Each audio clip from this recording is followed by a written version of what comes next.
ध्यान से देखना बेटा, बड़ी मजेदार एडजस्टमेंट है। Bad debts recovered. सर बस बैड डेट्स सुन के ना हमें चक्कर आ गए। पहले बैड डेट्स, फिर प्रोविजन फॉर बैड डेट्स, फिर provision for discount on debtors. बस बेटा आखिरी एडजस्ट बैड डेट से रिलेटेड। अब तो खुशी की बात है, बैड डेट्स रिकवर हो रहे हैं। Bad debts recovered. Bad debts recovered की जर्नल एंट्री क्या होती है, हमें बताएगा सूर्यांश। बैड डेट्स रिकवर्ड की जर्नल एंट्री क्या होती है बेटा? Sir cash to bad debts recovered. Cash और बैंक अकाउंट, कैश और bank account debited to bad debts recovered. Very good, perfect answer. बहुत बच्चे भूल जाते हैं, ये हमने जर्नल के टाइम भी करा था, बट स्टिल क्योंकि रेयरली आस्क्ड तो यू टेंड टू फॉरगेट। और हम कुछ कभी कैश टू डेटर्स कर देते हैं, कभी कुछ भी, तो मतलब भैया डेटर्स का कोई लेना देना नहीं है इस एंट्री में। सिंपल सी एंट्री है, कुछ मेंशन नहीं है तो कैश में होगा, बैंक के थ्रू आया तो बैंक में होगा। तो लेकिन सर हमें कैसे पता चलेगा? बस लिखा है बैड डेट्स रिकवर्ड 5,000। तो आपको ट्रायल बैलेंस में देखना है कि अगर आपका बैंक बैलेंस एग्जिस्ट करता है तो बैंक के थ्रू ट्रांजैक्शन हो रही होंगी, कैश बैलेंस एग्जिस्ट करता है तो कैश के थ्रू हो रही होंगी। दोनों एग्जिस्ट करते हैं तो आप किसी से भी एंट्री पास कर सकते हैं। तो अभी कैश और बैंक का लॉजिक समझ आ गया?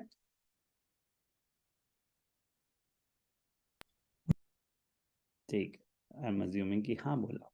कैश और bank account debited to bad debts recovered. तो कैश और बैंक क्यों डेबिट हो रहा है?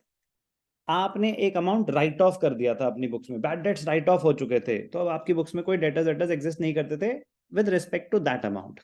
फिर जब भगवान का चमत्कार हुआ, उसका बिजनेस चलने लगा और आपको आपके पैसे मिल गए, सारे पैसे मिलते हैं, पैसे मिल गए। तो जब पैसे मिल रहे हैं उस चीज की एंट्री पूछ रहे हैं आपसे, bad debts recovered. Bad dates earlier return of, now recovered. वो बैड डेट्स रिकवर्ड ही होते हैं। क्या होते हैं वो? Bad debts recovered. तो लैंग्वेज कभी कभी ऐसी दी होती है, bad debts earlier return of, now recovered. तो ये और कुछ नहीं, क्या है? Bad debts recovered. तो एग्जांपल ध्यान से देखेंगे। ट्रायल बैलेंस में आपको तो ट्रीटमेंट सिंपल सी है, कैश और बैंक में ऐड हो जाएगा जितना भी अमाउंट मिला है। और बैड डेट्स रिकवर्ड का नेचर क्या होता है? कौन बताएगा हमें? हमें बताएगा भास्कर। आवाज नहीं सुनी बेटा आज आपकी। Bhaskar, are you there? Yes, sir. Nature of bad debts recovered. Devansh हंस रहा होगा So मन। expense. मुझे पता था देवांश कंट्रोल कर रहा है किसी तरीके से। हाँ बेटा Devansh. Sir revenue. Correct, revenue है बेटा, हमारा फायदा हुआ है। जो पहले हम राइट ऑफ कर चुके थे अब वो पैसे मिल रहे हैं, तो फायदा है या नुकसान है भास्कर? So फायदा. तो रेवेन्यू हुआ ना बेटा। एक्सपेंस कैसा? बैड डेट्स जब राइट ऑफ करते हैं that is an expense, bad debts Okay, sir. Recovered हमारे लिए रेवेन्यू है। तो cash account debited to bad debts recovered, एक बारी कैश और बैंक में ऐड हो जाते हैं, एक बारी पीएनएल अकाउंट में क्रेडिट साइड पे आ जाएंगे।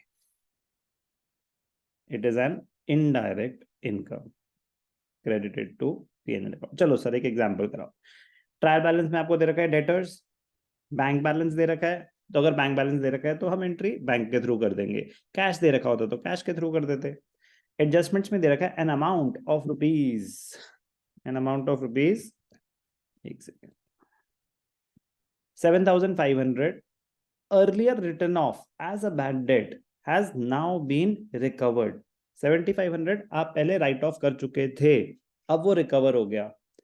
ट्रायल बैलेंस में जो बैड डेट्स दे रखे हैं और जो एडजस्टमेंट में बैड डेट्स रिकवर्ड दे रखी हैं, उनका आपस में कोई लेना देना नहीं होता, कोई लेना देना नहीं होता। वो बैड डेट्स अलग है, वो पीएनएल में डेबिट साइड पे आएंगे। बैड डेट्स रिकवर्ड है कि कोई पैसे जो हम राइट ऑफ कर चुके थे अब हमें मिल गए, तो बैड डेट्स रिकवर्ड। उन दोनों को आपस में कोई सेट ऑफ करके कुछ दिखाने की जरूरत नहीं है। बैड डेट्स रिकवर्ड की एक ही तरीका है करने का, कैश और बैंक में प्लस होता है, पीएनएल अकाउंट में क्रेडिट साइड पे आता है। बैड डेट्स के साथ आपस में कोई एडजस्टमेंट नहीं करनी। डेटर्स हैं 50,000, बैंक बैलेंस है 10,500, बैड डेट से कवर्ड कितने हैं? 7,500। तो एक बारी पीएनएल अकाउंट में क्रेडिट साइड, क्या आ जाएगा क्रेडिट साइड पे? By bad debts recovered. कितना है बैड डेट्स रिकवर्ड? 7,500। अब ध्यान से देखना मजेदार पॉइंट, बैलेंस शीट में एक तो दे रखे हैं डेटर्स, डेटर्स का बैड डेट्स रिकवर्ड से कोई लेना देना नहीं है, तो डेटर्स एज इट इज 50,000 आ जाएगा, जो आपका बैलेंस शीट में बैंक बैलेंस है। पहले से कितना है 10,500। आपको और पैसे मिले, बैड डेट्स रिकवर्ड, कितने पैसे मिले 7,500, तो वो बैंक में ऐड हो जाएगा। तो बैड डेट्स रिकवर्ड एडजस्टमेंट है, एक बारी पीएनएल अकाउंट में क्रेडिट साइड, एक बारी बैंक बैलेंस में ऐड हो जाएगा। अगर ट्रायल बैलेंस में कैश बैलेंस दे रखा होता तो कैश में ऐड हो जाता। बस ध्यान क्या देना है, डेटर्स के साथ कोई लेना देना नहीं है, बैड डेट्स के साथ कोई लेना देना नहीं है। बैड डेट्स रिकवर्ड बिल्कुल अलग सी शरीफ सी एडजस्टमेंट है। कैश और बैंक अकाउंट जर्नल एंट्री बता रही है ना, कैश और बैंक को डेबिट करो, बैड डेट्स रिकवर्ड एक रेवेन्यू इनकम हुई है हमारी, पीएनएल अकाउंट में क्रेडिट साइड पे दिखा।